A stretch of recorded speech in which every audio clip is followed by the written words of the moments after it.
Okay, so my Broadway Limited Vanderbilt Hudson finally came in.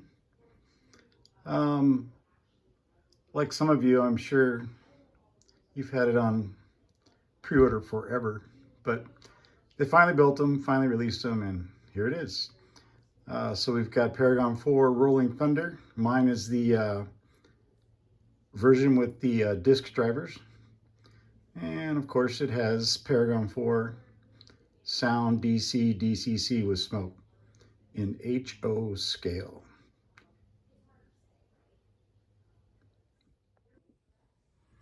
Okay, here she is on the turntable, and not a locomotive turntable, but a Lazy Susan turntable. So we can spin around and check her out. I saved you the unboxing footage. It comes in the new style Broadway Limited cardboard box with a plastic blister with the manuals and information and documentation slid underneath in its own little compartment. This one is the Broadway Limited Vanderbilt Hudson model number 5344 with in-service paint and disc drivers. Has Paragon 4 Sound DC and DCC with smoke in HO scale. So let's check it out. Looks like first thing I noticed right away is how Broadway Limited molded in the actual anti-oil canning bends and dents and things like that in the side skirts. I think that's pretty cool. If you look at some of the actual photos of the Commodore, you'll see those in there, and that's just a common thing that happened with thinner sheet metal while it was in service. They would put the panels or the sheet metal on a big pan brake and put an X bend across the center. You can see the X's in some of those, and that would help stiffen the sheet metal up to keep it from what's called oil canning. So yeah, I thought that was pretty cool.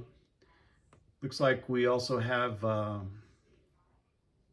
roller bearing side rods, and I believe the let's see if we can zoom in.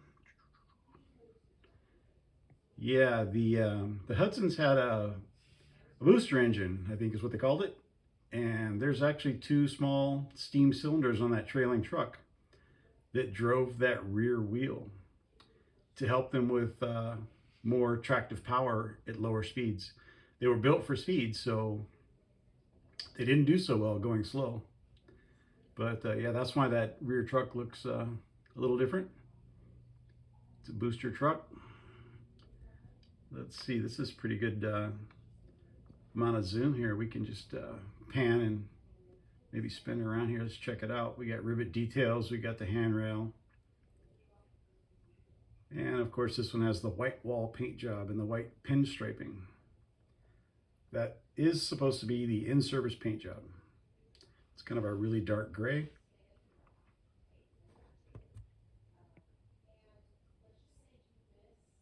Zoom out a little bit so we can turn it around here. Come around to the front. When you unbox the model, the fairings on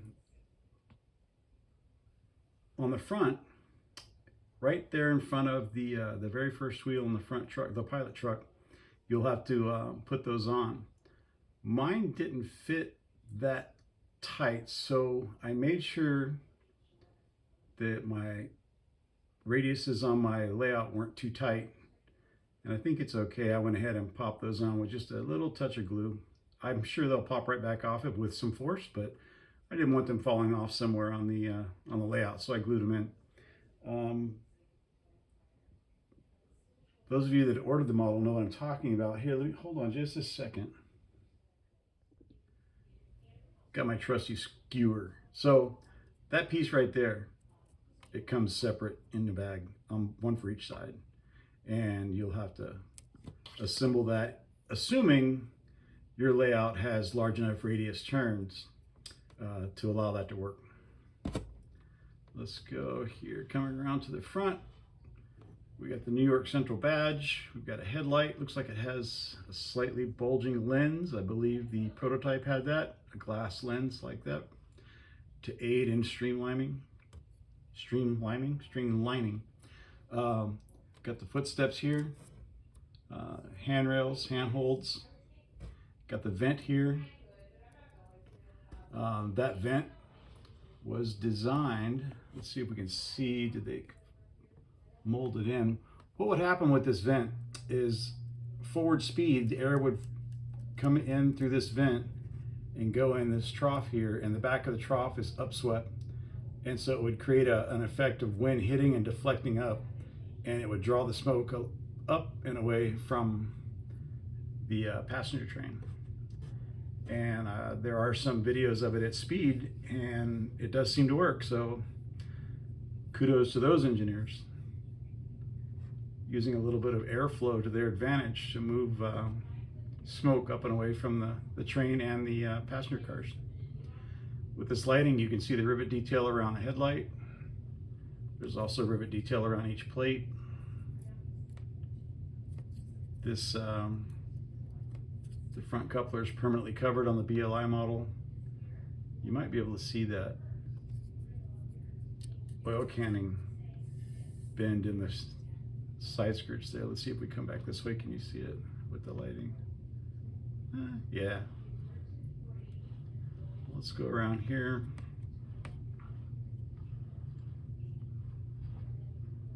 And here, that fairing again on this side had to be installed. Obviously the same thing on this side as regards to ball bearing side rods. A little more detail up here on the side of the boiler. If we go up top real quick, what do we have? We have, looks like the whistle, or maybe that's the whistle. That's the bell actually right there. Interesting. Wonder how loud that bell was being enclosed like that. And then towards the back here we have probably safety blow-off valves. We have vents that can open and close, 3 of them.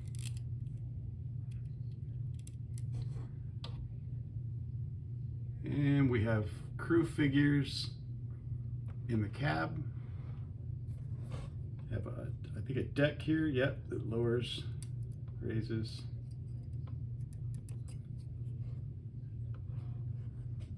Moving on to the tender, we have rivet detail, you can see that. Nice graphics as far as the New York Central text on the side.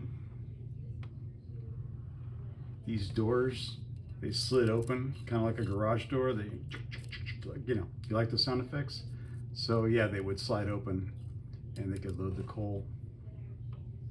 Looks like there's a hatch right there. Let's see, can we see it if we turn a little bit more? Maybe not.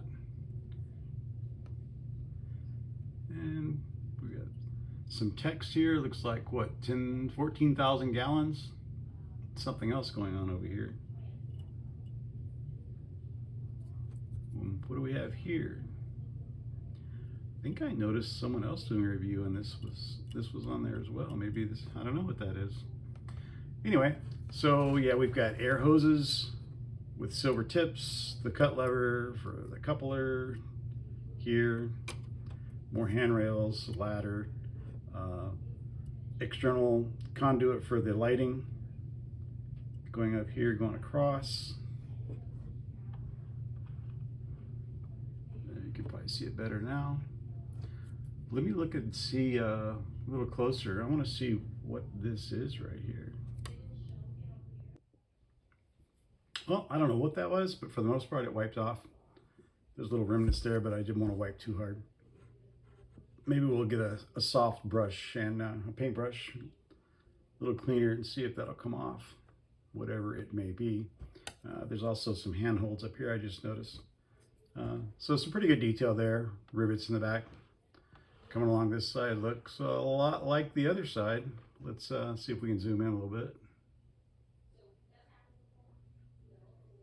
Zoom in, not zoom out.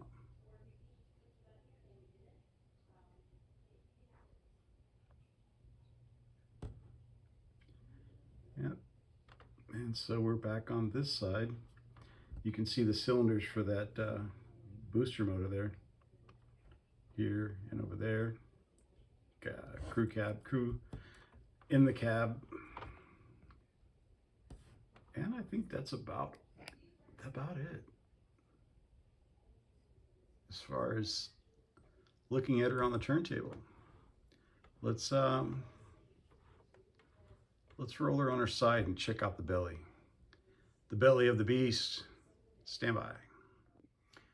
Okay, here she is on her side. One thing, I always put a piece of silicone RC airplane fuel line on my pins to keep them connected. That way it keeps from stressing out the wire connections when you're handling the model.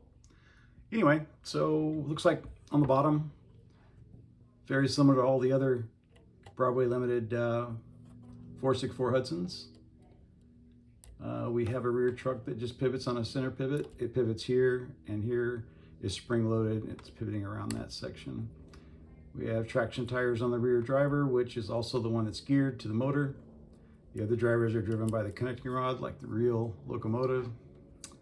Coming forward, it looks like it's designed a lot like the pilot truck's designed a lot like the trailing truck.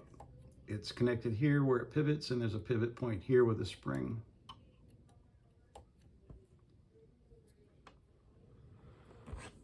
Coming over to the tender, let's zoom in a little bit. There we go. More sound effects. All right.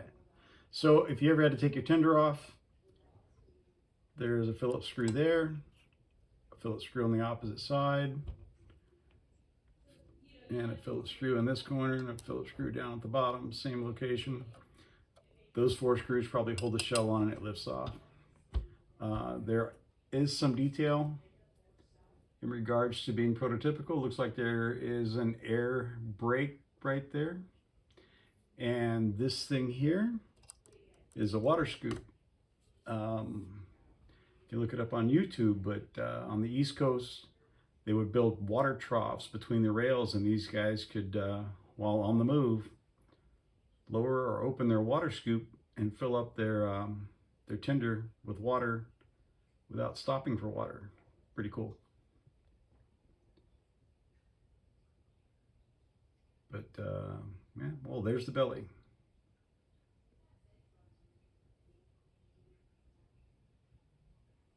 All right, let's put her on a programming track and see what we got for sound and all that good stuff.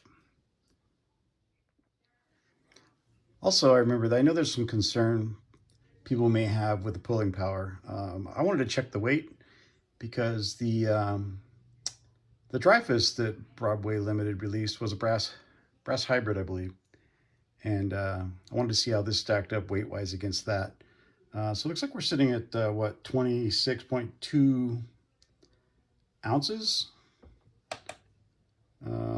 743 grams, or 1.63 pounds, whichever method of measuring you would like to use. Let's throw the Dreyfus on and see what we got. It's like we got a weigh-in going on here. Boxing match upcoming. So the Dreyfus on the scale is 1.55 pounds, 24.8 ounces, or 705 grams. Again, pick your measuring unit and compare. Okay, here's your literature.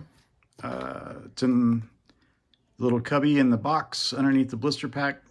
You got your Paragon 4 with Rolling Thunder Steam Locomotive Operator's Manual. Multiple pages. Talks about CVs, volume controls, all kinds. Operation on DC and DCC, parameters you can change, etc. You also have your function cheat sheet. This side is the default function key definitions for DCC operation in Pro mode. And then on the other side is the standard mode. It actually says see reverse side for Pro mode. Anyway, if I were you, I would head on over to Broadway Limited's website, and I would download the Paragon4 Steam Tech Manual. There's a lot more information in there that you may be able to use in the future. you'll do yourself a favor by grabbing that and reading through it. Looks like I have a tender that's derailed, so let's get that on the rails and let's start this guy up. See what he's got for sound and how smooth the slow speed operation is. Be right back.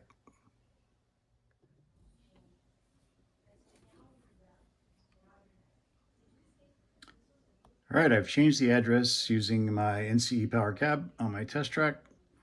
I changed it to 5344. I have loco 5344 selected. Let's hit F9 for startup.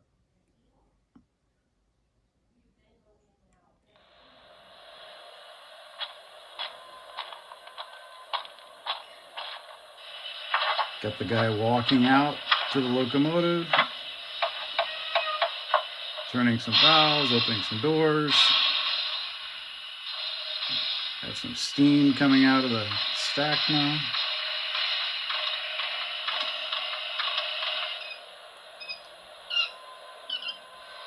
He's still turning valves. Obviously, this is the extended startup.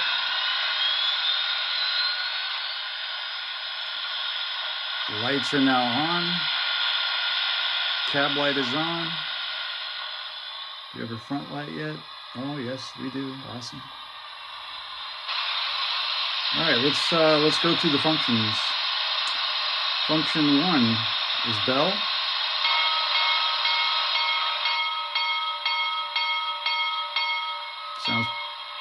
Sounds pretty good. Curious about the whistle on this one.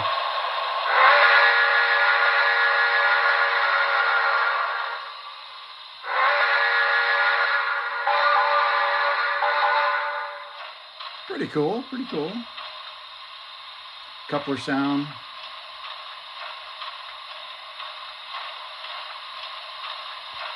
Didn't quite hear anything there. Let's try F4. That's supposed to be air pumps. Is this guy in pro mode? I don't know, let's see. In pro mode,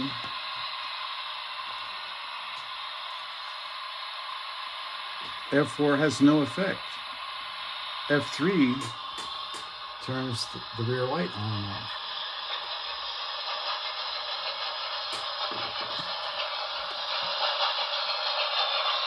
I don't know.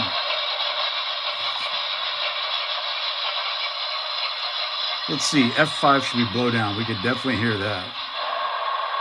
Yeah, I think we're in standard mode. Let's go back to a coupler sound. Maybe not. How about water fill? F6.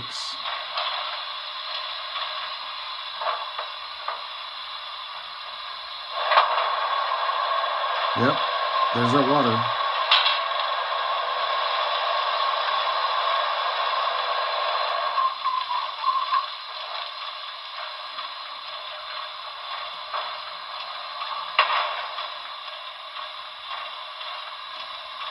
Okay, let's go to 128 speed steps.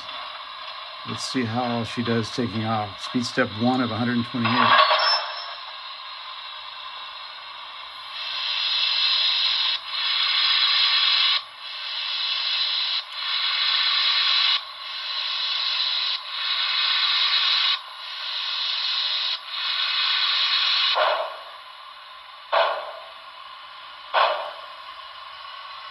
All right, let's back up. See if we have a light. And we do. Speed step 1 of 128 again in reverse.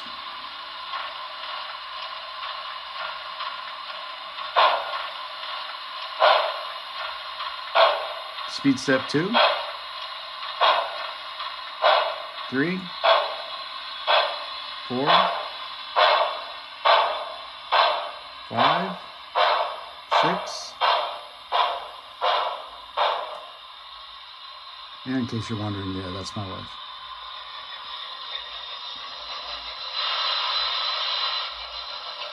All right, let me set the camera up here so that I can use both hands to get the rest of these functions going. Hold on just a second. Okay, you're a little farther away. Hopefully you can still hear me. We are in standard mode. We're going to go through some more functions here. So, function 10, coal fill.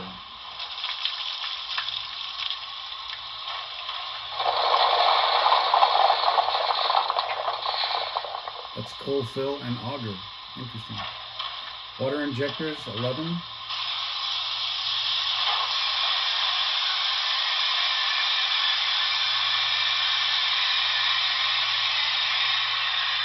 Brake set, 12.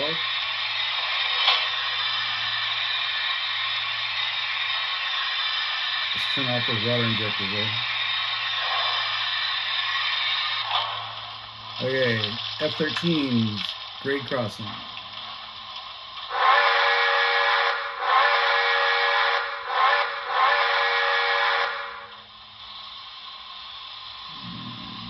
F-14 station sounds. I mean, how many people actually use these sounds? I know I don't. I use like 1 through 9 and I'm done. But anyway, let's go through all of them.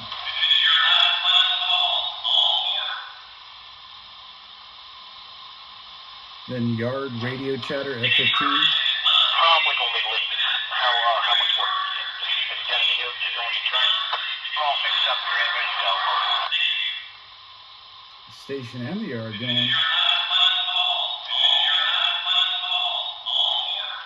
at the same time. Interesting. Okay. 16, maintenance radio chatter. Hello, Foreman. Yeah, go ahead. Yeah, if it's not too close to the track right there, they can unload it right there. Okay. F-17, radio check. Broke up through that whole thing. And the station still wants to run its mouth. Let's see if we can get him to shut up. Okay, that was his last call. Industrial sounds, F-20.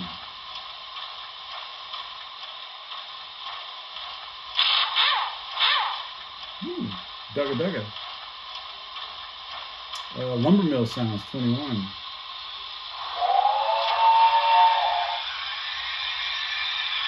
Big saw.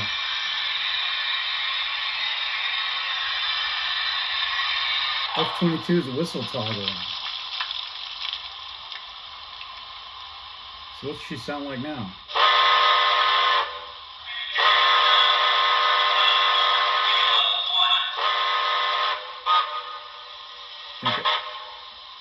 That's cute, but I like the other one better. Let's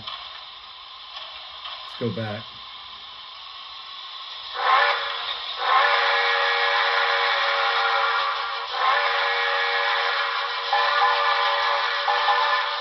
Yeah, that's better. F-23, track sounds. I don't know if that's clickety clack. Probably has to be moving. Yep.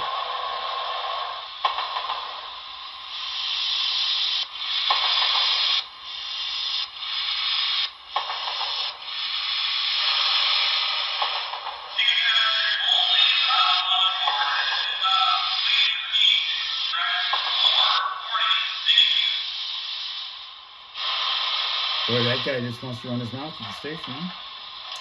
Long whistle. F-25.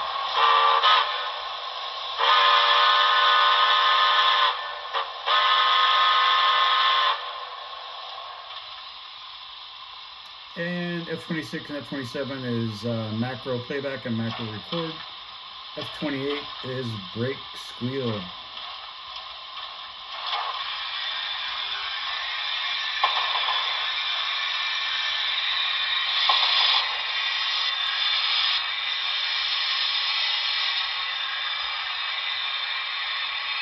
Turn that off. And that's all your functions. I think it's time to put her on the track, see what she'll do. F9 shutdown.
All right, up first is the Hudson. Let's see what we can get here for pulling power.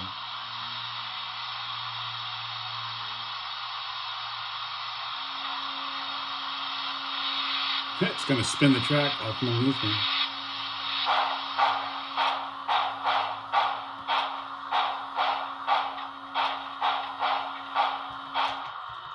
I think it's safe to say it's doing 11 ounces. 10 and a half to 11. That's actually pretty good. Big boy's like, I think 15. A typical Bachmann steam locomotive is 3 to 4. A scale trains diesel locomotive between 7 and 9. So 11's pretty good. I don't think anything's ever going to beat the Broadway Limited Blue Goose, though. Holy cow. I'm going to test that again just to make sure that wasn't a fluke, but it pulled over a pound on my last test. So let's throw the Commodore on now and see what she's doing as far as pulling power. Okay, Commodore Vanderbilt. So all hooked up, ready to go. Try to prevent the track from peeling out here.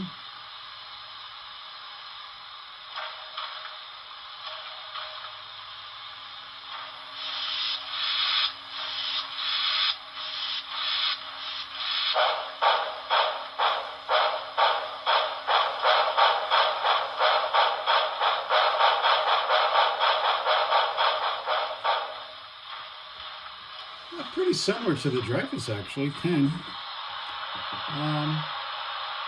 Not too bad.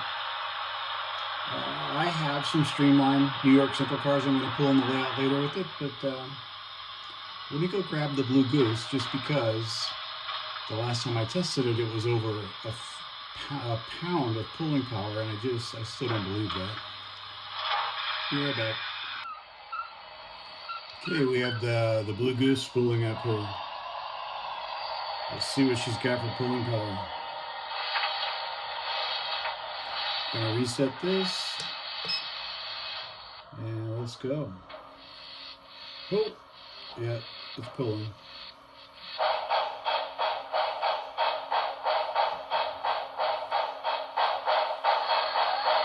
So,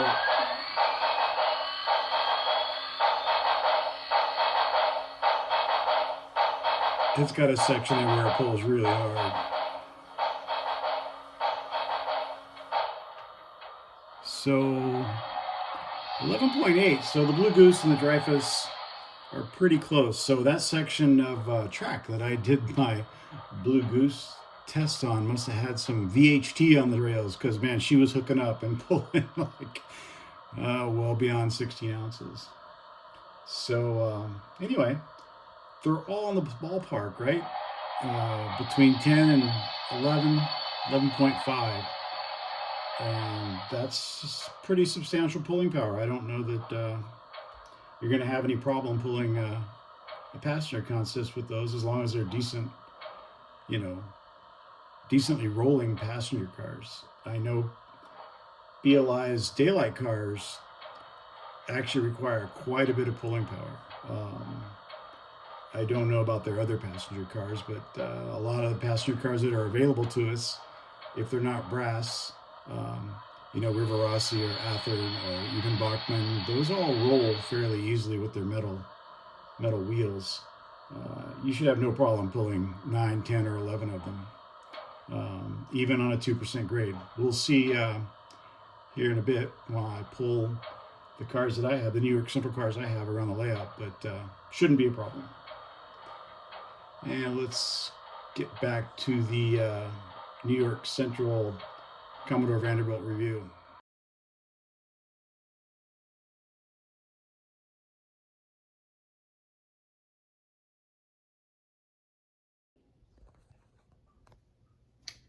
It's interesting to compare my 3D designed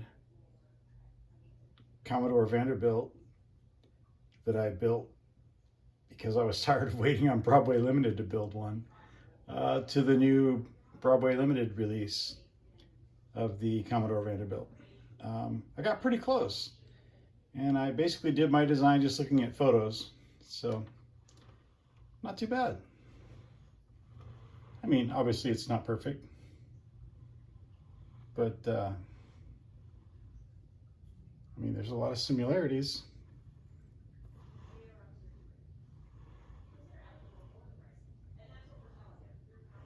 I actually think, I mean, the real photo I saw seemed this front knuckle coupler, mine might be more accurate, but who knows if the photo I was using was real. I mean, what's real these days, right?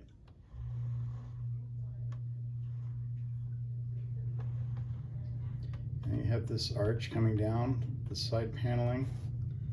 Same over there on Broadway Limited's version, same window design. 3 vents on top. Got pretty close with that. These dome covers,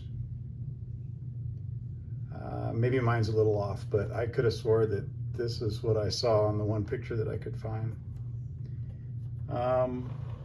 Also, the tender had doors that had hinges like this. I believe these slid out. They're kind of on rollers, and the center panel slid out. So I don't know if mine's more accurate or if Broadway Limited's is more accurate in that regard. Oh yeah, you can see the hinges on the Broadway Limited version. Mine are just more pronounced. I didn't quite get the rear of the tender correct. It's actually not done. I still need to add quite a few details to it.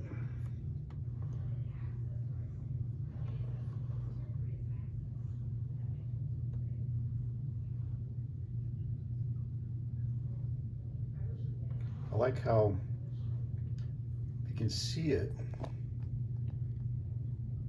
They did the anti-oil canning bends in the sheet metal, which is probably how it was in real life. They would take large pieces of sheet metal and bend like an X in it, right? And that would prevent it from what was called oil canning, or still called oil canning. I'm sure that's very accurate. So you can see the oil canning on those panels. Look like there's X's in them along the streamlining the side skirts. Pretty cool.